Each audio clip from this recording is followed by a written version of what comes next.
O Senhor esteja convosco, Ele está no meio de nós.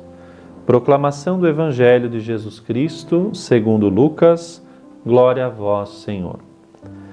Naquele tempo, aproximaram-se de Jesus alguns saduceus que negam a ressurreição e lhe perguntaram: Mestre, Moisés deixou-nos escrito: se alguém tiver um irmão casado e este morrer sem filhos, deve casar-se com a viúva, a fim de garantir a descendência para o seu irmão.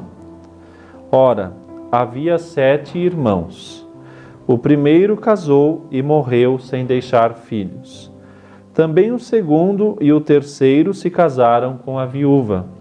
E assim os 7. Todos morreram sem deixar filhos. Por fim morreu também a mulher. Na ressurreição, ela será esposa de quem?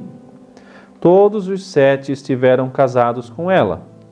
Jesus respondeu aos saduceus: Nesta vida, os homens e as mulheres casam-se, mas os que forem julgados dignos da ressurreição dos mortos e de participar da vida futura, nem eles se casam, nem elas se dão em casamento, e já não poderão morrer, pois serão iguais aos anjos, serão filhos de Deus, porque ressuscitaram. Que os mortos ressuscitam, Moisés também o indicou na passagem da sarça, quando chamou o Senhor o Deus de Abraão, o Deus de Isaque e o Deus de Jacó. Deus não é Deus dos mortos, mas dos vivos, pois todos vivem para Ele. Alguns doutores da lei disseram a Jesus: Mestre, tu falaste muito bem. E ninguém mais tinha coragem de perguntar coisa alguma a Jesus. Palavra da salvação, glória a vós, Senhor.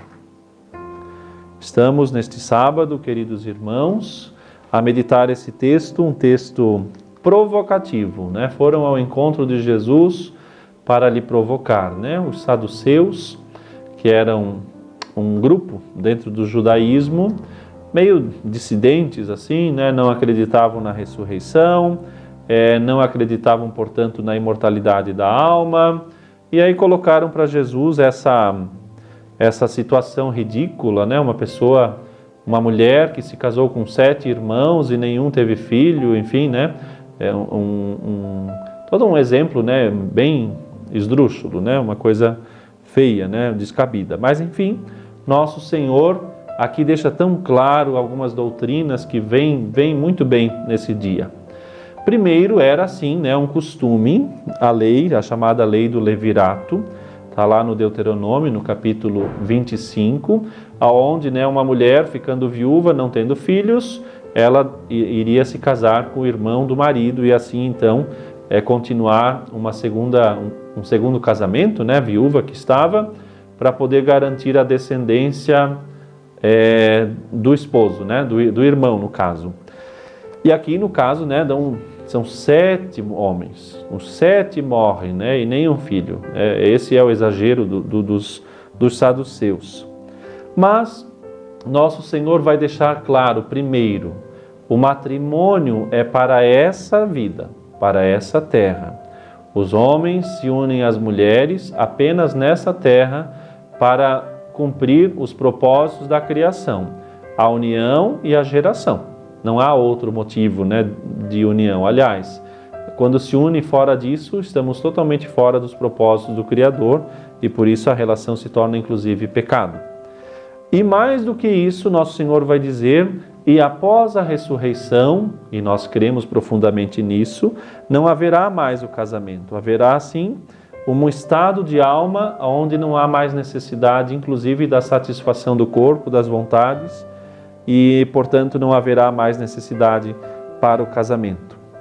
Inúmeras passagens Jesus vai fazendo menção: olha, o Deus de Jacó, o Deus de Isaque, o Deus de Abraão, a ressurreição ela é real, existe, portanto, uma vida após a morte.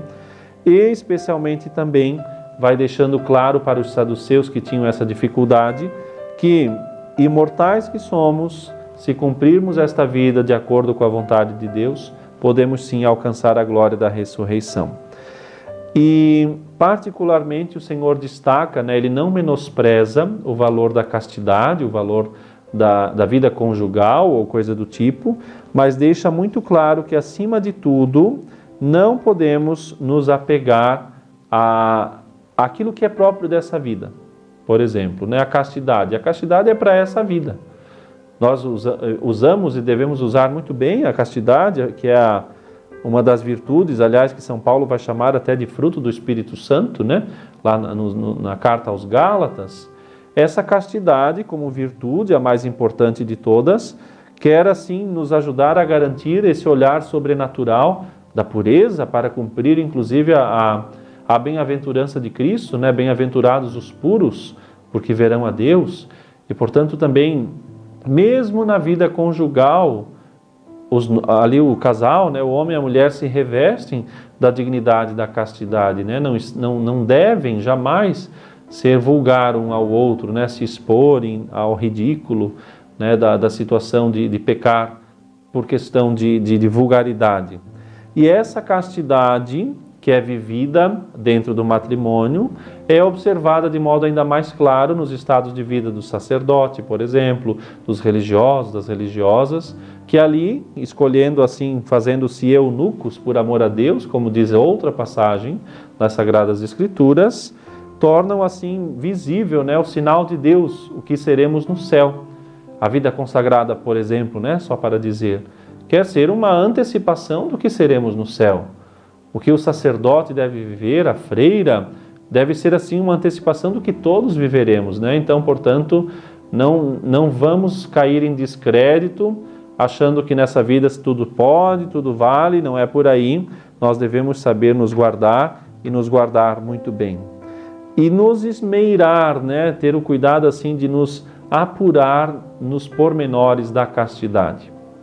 O Evangelho toca profundamente isso, né? Vai dizer assim, tá, de quem ela vai ser esposa, já que ela teve 7 homens, né? 7 maridos, e Jesus vai dizer, não tem mais isso depois não.